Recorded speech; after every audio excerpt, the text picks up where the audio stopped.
Quit playing on your phone. We're live. Well, you said it'd mess around for a couple minutes so people could get on here. I know. All of our fans. I'm sure they don't want to miss a live video. But I meant we need to talk a little bit so we can get people to watch it. Listen, I got 5 minutes for you for this video, and then that's it. That's all the talking I can handle. I'm really sorry. I have a cold today, and he's super germophobic, so. I'm very sorry. She's sick too. It's gonna bother me. I need a wall. Oh, look at that. Germs everywhere. You just germified the tissues. Hey, if you're using the tissues, you have a issue anyway, so. Yeah. I'm just saying. All right. Today, our video is going to be on the Craig and Nicole show. She says the Nicole and Craig show, but whatever. Truth. Hashtag Nicole and Craig. That's why it says that. All right. We are going to do holding deals together. The market's kind of slowing down just a little bit, which is normal this time of year. Yeah. A lot of schools are going back, so that does slow down traffic a little bit. But we still have deals falling apart. Is that right? Yeah, I mean, we had 4 this month, I think, and 3 out of the 4 we were just discussing on meeting day were buyer's remorse. So that's one of the topics we're going to talk about. Buyer's remorse. That's a tough one. That's probably the most important one to cover. Mm-hmm. Okay, we are going to give you 5 things about holding deals together. 5 things about it. 5 points of interest. 5 topics. 5 topics. Maybe. Okay, number 5. Don't ignore problems. We see this all the time, hey, your client's credit score took a tank, and you're like, oh, it's fine, it'll work itself out. Or the realtor's just ignoring that their seller didn't sign the inspection response back, or whatever it may be. You can't ignore problems. They don't go away. It's just going to fester. That's true. That's true. Don't ignore them where there's smoke. Excuse me. Where there's smoke, there's fire. Whatever. Probably Nicole's germs are probably invading my respiratory system right now. But anyway, where there's smoke, there's fire. If there's problems, address them early and get it figured out. Yeah. Ready? I think that kind of leads us into number 4. Number 4. Now this one's going to sound weird. What is? Is it though? I don't know. Yeah. Sometimes you just have to let the deal die. Sometimes they're not going to make it. No. Don't prolong it. Rip the Band-Aid off. Call the other agent. Let them know the reasoning. You're really sorry. I think a lot of realtors don't like to do this because they feel like it tarnishes their reputation. And honestly, I think, in my opinion, I respect a realtor for doing that, and I would rather them call to tell me that the deal is dead versus me finding out 2 days before closing. Yeah, I think sometimes you just gotta let it go. Sometimes a rookie agent or a rookie lender, they mean the best. They have the best intentions. They're trying to hold this deal together. But for one reason or another, some things will just, release the seller. Let's get that property back in the market. Have the buyer, if they can, go buy something else. If it's going to fall apart, the faster the better. Yeah, for sure. All right, number 3. This one's going to be our longest one. This one is handling buyer's remorse. I think to start this off, and I think the biggest thing that happens are inspection issues. Would you agree with that? Yeah, probably. Okay. Minus, of course, the buyer going out and financing furniture or buying a car after they got the offer accepted. Fun. But setting expectations is the number one thing. Talk to them up front about this. Tell them, hey, listen to your lender. Your lender's going to tell you don't buy anything on credit. Listen to them. Don't buy anything on credit. It's simple. Let them know, hey, you're going to have the property inspected. There might be problems, but work through them. We have to give the seller the opportunity to correct problems, right? And I think the big thing is letting your buyer know what a maintenance issue is versus a major issue. Hi, Jessica, and my mom. I was waiting so you could keep talking. Yeah, So I think that's the big thing is what a buyer needs to understand, especially a first-time buyer. You're buying a house now, and you are going to have maintenance items done. And there's a difference between maintenance and health and safety issues. And I think if you set that expectation early and let the buyer know what the differences are, that helps a lot.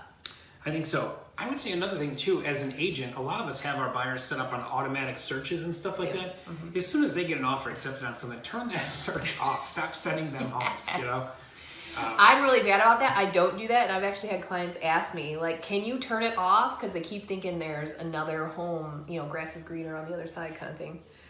Yep. Definitely.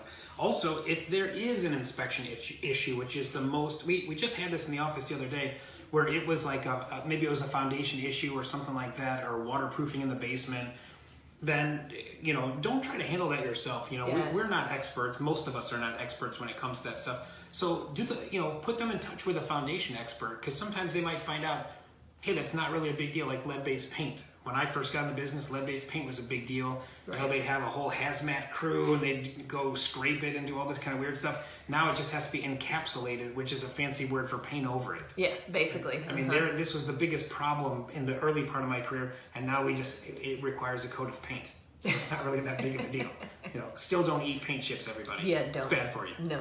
Whether they're lead-based paint or not. Unless they're made out of potatoes, I guess. Maybe. Potatoes? Potato chip paint? Paint? I'm just saying. Might be I would eat it. Okay, I think we could put number 3. I think we can be done with that. What do you think? Yeah, I think so. No, one more thing I want to touch upon. What I was talking to my team in our meeting about today, whatever. Longest video ever. It's a live video. It's supposed to be. Okay, good.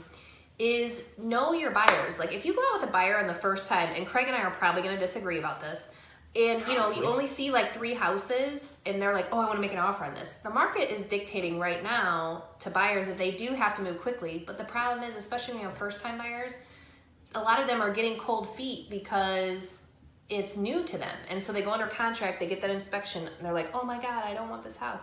So that, I think, is the number one thing of buyer's remorse. Don't push a buyer to buy a house. Make sure you're there to help guide them.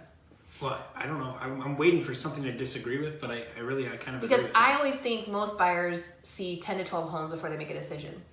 This one says that's not necessarily true. So I think that's about the average, because we've talked about that before. I just had a lower, I just didn't show as many homes, that's all. Yeah, he has a lower threshold on that. Yeah. No, I just did my job and I'll find good houses. Whatever. All right. Okay, so that's number 3, handling buyer's remorse. Very important, awesome stuff. Number 2, communicate with your other agent. And I also put a note in here. Also talk to your broker. Sometimes if there's a problem, your broker's probably been through it. Yeah. Real estate transactions, as much as they're all unique, it's very similar issues each time. So talk to your managing broker. They can help you walk through problems and things like that. But very importantly, stay in communication with the other real estate agent, the seller's agent or the buyer's, depending on which side you're on. And you'd be surprised. There are times, I asked Colleen, she's been in the business for like 40 years, and I'm like, hey, Colleen, this happened. And she goes, never seen it before. Colleen's the best. Yeah, she is. So there's always something, and it's never going to be the same. And you need to have trusted partners that you can talk over problems with to help you come to a resolution, because we don't all know it.